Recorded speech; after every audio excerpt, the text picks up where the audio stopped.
Hola amigos, ¿qué tal? ¿Cómo están? Mi nombre es Daniel Rojas Pachas, ¿cierto? Soy director de la editorial Sino Sargo y bueno, he empezado esta serie de videos que voy a titular, por llamarla de algún modo, ciertos libros y otras interferencias. Mi idea es con esto tratar de darle una nueva cara al canal de YouTube que tengo desde hace unos años y que hasta ahora solamente lo había utilizado para subir algunas ponencias académicas, presentaciones de libros de mi editorial, mis propios libros, ¿cierto? Y de repente compartir una que otra, otro material en torno a la música y el cine que a mí me interesara, así como también los libros. Pero ahora quiero, ¿cierto?, empezar este nuevo espacio para compartir también reseñas y de alguna manera impresiones, acercamientos a obras, a autores, tanto de la poesía como la narrativa, también algunas cosas audiovisuales y, por qué no, videojuegos, cómics y, como dije, otras interferencias que nos sacan, ¿cierto?,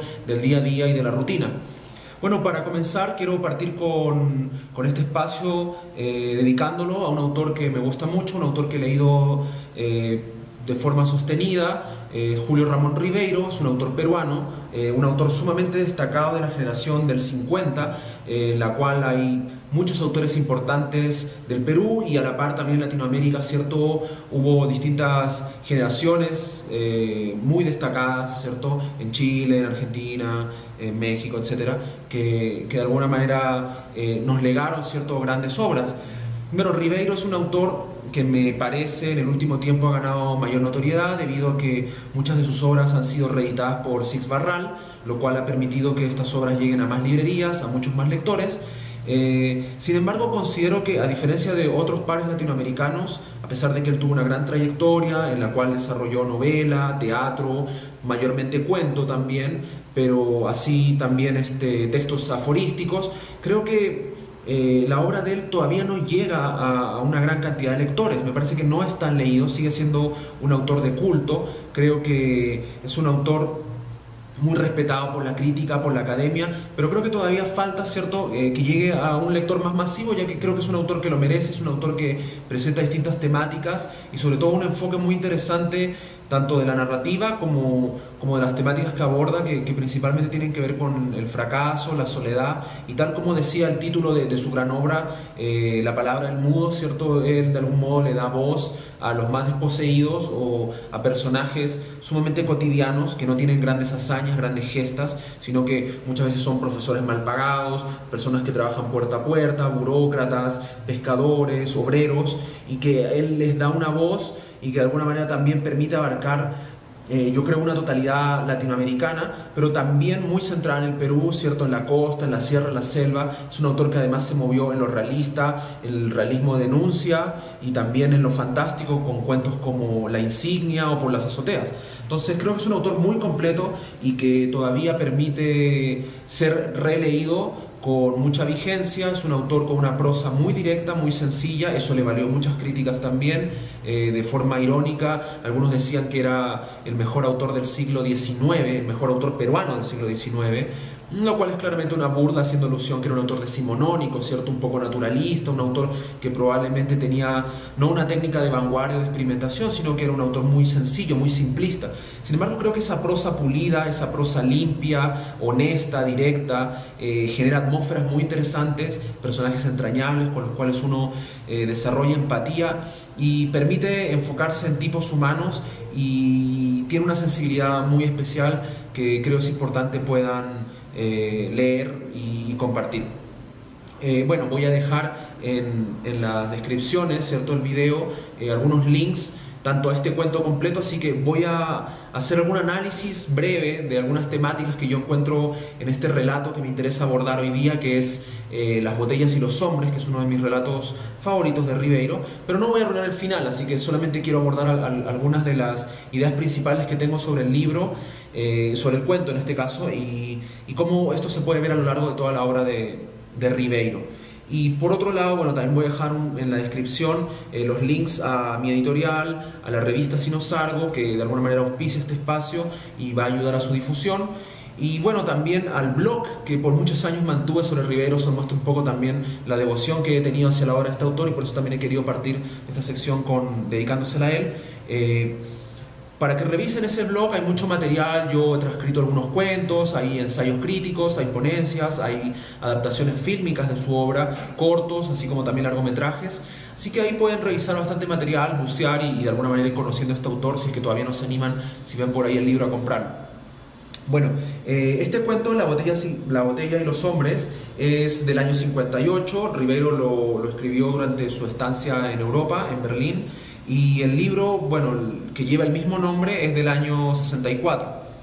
El cuento, de alguna manera, nos relata la historia de Luciano, ¿cierto? Un joven arribista, un joven que de alguna manera viene, ¿cierto?, de una clase, de un estrato social bajo, ¿cierto?, de un mundo con mucha miseria, con mucha pobreza. Es producto de una infancia marcada por la violencia y el abandono. Y bueno, él se ha generado, ¿cierto?, a lo largo de su vida una especie de ética y código de supervivencia basado sobre todo en la práctica de algunos ilícitos, ¿cierto? Es un personaje que a momentos me recuerda a este personaje de la película de Woody Allen, Match Point, que tiene, ¿cierto?, esta película de Woody Allen, ¿cierto?, tiene una conexión especial con el personaje de Raskolnikov y Dostoyevsky, Crimen y Castigo. Bueno, este personaje es algo así, es un personaje que trabaja en un club, que de alguna manera partió como recoge-bolas y se fue haciendo un lugar, sobre todo porque es un puente, ¿cierto?, de este mundo de ABC1, de clase social alta, con un club campestre, ¿cierto?, donde circula mucha gente de dinero y poder. Y él de alguna manera es el puente de estas personas con ciertos vicios y placeres que puede otorgar el submundo y sobre todo el lumpen, ¿cierto? Podríamos pensar que consigue drogas, mujeres, que de alguna manera es el que se emborracha con los hijos. Ribeiro lo dice de una forma magistral en su prosa, ¿cierto? Les voy a leer un fragmento, ¿cierto? Él señala: nadie sabía mejor que Luciano qué cantidad de humillaciones había sufrido su madre para permitirle terminar el colegio. Nadie sabía mejor que él, igualmente, que la prosperidad que parecía leerse en su vestimenta, en sus relaciones de club, donde servía de pareja a los socios viejos y se emborrachaba con sus hijos, era una prosperidad provisional, amenazada y mantenida gracias a negocios oscuros. Si el club lo toleraba, no era ciertamente por razones sociales, sino porque Luciano, aparte de ser el infatigable sparring, conocía las debilidades de los socios y era algo así como el agente secreto de sus vicios, el órgano de enlace entre el AMPA y el salón. Bueno, como ven, la prosa simple, ¿cierto? La prosa directa, bien pulida, bien coloquial, ¿cierto? Un habla del día a día que trabaja Ribeiro, pero de forma tan intensa y de forma tan directa, ya nos presenta al personaje. En un simple párrafo tenemos ya una idea de quién es Luciano y también su pasado, ¿cierto? Porque nos habla de las humillaciones que sufrió su madre para mantenernos. Entonces ya tenemos una noción de quién es este personaje, cómo se ha construido, cómo se ha desarrollado y cómo se mantiene. Bueno, el otro personaje protagónico de esta historia de hombres, porque como señalé, es una historia de hombres en realidad, es una historia donde la mujer tiene poco que decir, no hay una voz femenina que esté de forma permanente interactuando, sino que más bien es el recuerdo de la madre que aparece de forma fantasmal, ya sea como la culpa, ya sea también como la víctima, de algún modo, del abuso y el abandono de este padre ausente.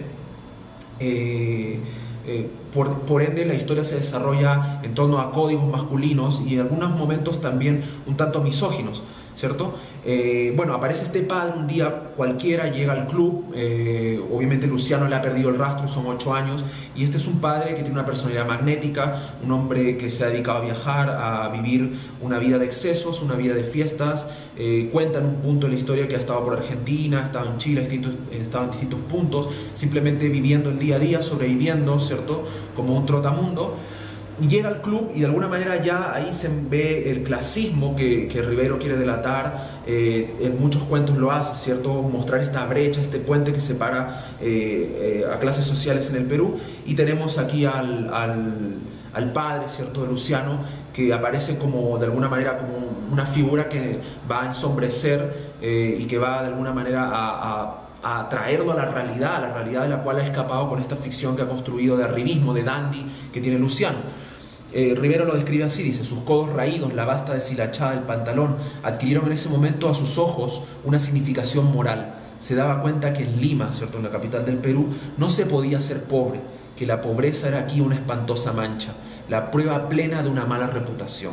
Bueno, entonces ahí ya tenemos otra temática que Ribeiro rápidamente nos pone sobre la mesa, ¿cierto? Estas brechas sociales que existen y de alguna manera son dos personajes fracasados, ¿cierto? Dos personajes que se han construido, ¿cierto?, unas vidas no como familia, sino envueltos en un ciclo que está mediado, ¿cierto?, por esta herida de esta separación temprana, de este hombre que se aburre de la pobreza, se aburre de la miseria, se aburre de esta vida monótona en este hogar y se manda a vivir una vida de excesos abandonando a su familia, y luego este joven que de alguna manera repite el fracaso familiar, creándose, ¿cierto?, un personaje y un código de supervivencia en torno a una vestimenta, a un tipo de ampulosidad, un tipo digamos, de relaciones sociales que son en el fondo los que le dan su identidad.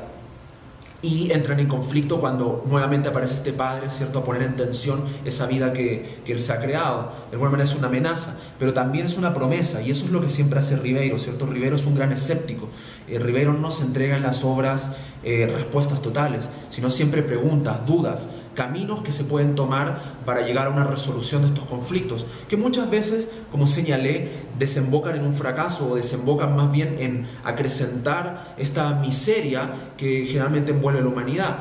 No voy a decir que es un autor pesimista, pero sí es un autor que de alguna manera delata, ¿cierto?, la sordidez, la oscuridad, la soledad, elementos que muchas veces tratamos de evadir, ¿cierto? Ribeiro pone ahí, ¿cierto?, el dedo en la herida y nos permite reflejarnos. Y bueno, se le presenta a este padre como una especie de amenaza, pero también como una promesa para poder quizás reconstruir esta relación. Y bueno, se citan, ¿cierto?, luego de este primer encuentro en el club de tenis, se citan a encontrarse en un bar y quizá de repente compartir un poco.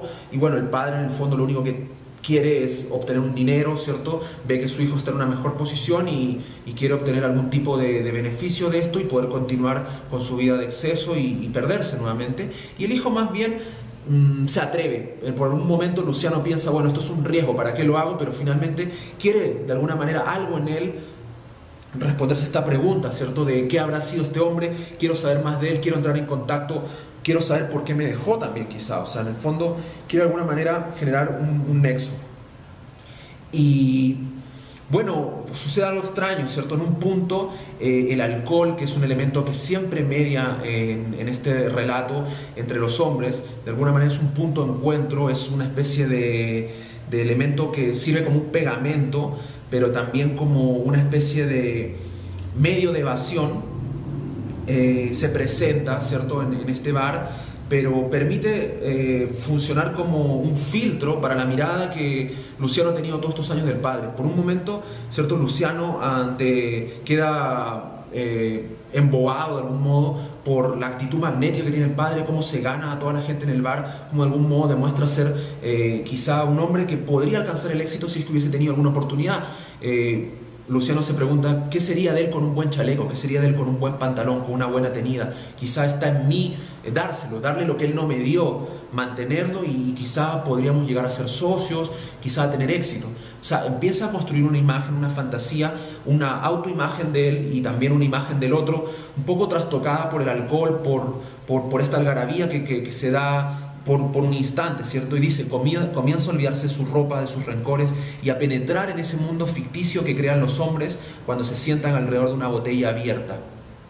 ¿Ven? Ahí, bueno, ahí está la importancia también que Ribeiro da al título de este cuento, ¿cierto? Cómo los hombres de alguna manera generan una camaradería, una especie de también fantasía y de alguna manera posibilidad, ¿cierto?, de intercambio y de interacción, claro, sin inhibiciones, y probablemente estos rencores se van borrando, se van difuminando, pero eso es pasajero. De alguna manera Ribeiro siempre te encausa nuevamente este fracaso y a esta especie de duda que de alguna manera como lector te hace tambalear también tus propios valores y tu propia posición frente a los personajes, que en algún momento te pueden parecer detestables, en otro momento incluso entrañables, en otro momento ya sientes compasión y misericordia por ellos.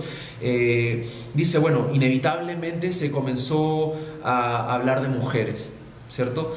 Nos presenta esto. Y ahí es donde nuevamente aparece esta figura fantasmal de la madre, esta figura que solo aparece a través de la memoria, aparece como culposa, ¿cierto? Por un lado para Luciano, porque él se ha construido esta imagen de Dandy y esto lo ha llevado también a abandonar a la madre, a la cual solo le lleva algunos recuerdos, algunas tonteras, algunas chucherías, algunos regalos, como para dejarla tranquila con el tiempo, pero a la vez también empieza a sentir cuál era la verdadera razón del odio hacia este padre, no solo el abandono, sino también el abuso con la madre, y por otro lado la situación y las humillaciones que él señala que la madre tuvo que vivir, ¿cierto? Entonces nuevamente nos presenta también esta otra cara que por un lado nos dice, claro, ante el alcohol los hombres ganan este valor, este coraje, esta impostada valentía, ¿cierto? Pero también de alguna manera se delata la soledad, ¿cierto? Porque dice, llega un momento en que todos se comienzan a sentir profundamente solos. Se habla de mujeres, y ahí es cuando Luciano se siente de súbito triste. En su copa de champán quedaba un concho espumoso, con un palillo de fósforo perforó las burbujas mientras se acordaba de su madre, a quien solo visitaba de vez en cuando en el callejón. Alguien habló de ir a las calles alegres de la Victoria, o sea, donde las prostitutas. Siempre es así en las reuniones de hombres, por numerosas que fueran. Siempre se llega a ese momento de soledad.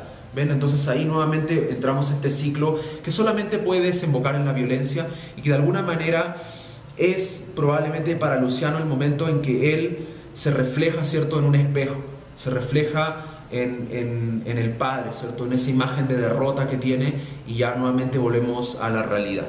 Bueno, ahí hay una serie de temáticas que uno puede ir viendo a lo largo de las distintas obras de Ribeiro, y que en el fondo para mí tratar hoy día esto y presentarles este cuento sin contarles el final, sin delatar más información, sino simplemente dar una pincelada, ¿cierto?, de lo que es la historia, es una especie de invitación para que busquen al autor, por si se lo pillan de repente en una librería cercana, en un aeropuerto, opten de repente por comprar el libro y no se vayan por el prejuicio de que quizá no han escuchado de él o que es un autor antiguo, sino que arriésguense en vez de comprar un bestseller, o simplemente también, si no pueden hacerlo o no han tenido la oportunidad de encontrar al autor en su ciudad, búsquenlo en internet, naveguen en el blog que les voy a dejar el link, busquen en internet, si no en otras páginas también, cuentos, reseñas del autor, conózcanlo, denle una oportunidad. Es un autor muy interesante, un autor, como les digo, bastante vigente.